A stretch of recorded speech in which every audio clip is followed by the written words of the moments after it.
Kasya po ba ang 500? Personal ko, kung magkukompute ako, kung bibili ako ng 1 kilo na ham, na mumurahin, hindi yung may brand, pwede. Ham lang.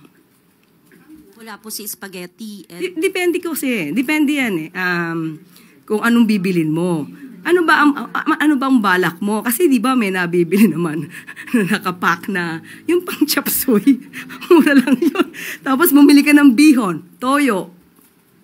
Pero ma'am, tama po ba na dapat pagkasyahin yung 500, lalo na po ngayon na nakaranas po ang bansa ng kalamidad?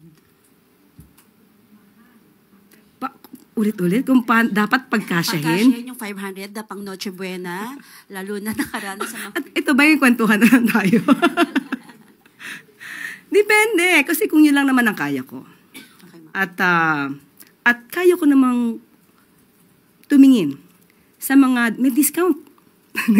May mga grocery stores na may discount. Pag malapit na yung, let's say, 3 months na dapat mabenta na ito lahat, depende po yan si diskarte. But still, sabi ko, hindi po ako sasagot in behalf of DTI dahil magkakaroon po sila ng kanilang press briefing. Thank you po, ma'am. Thank you.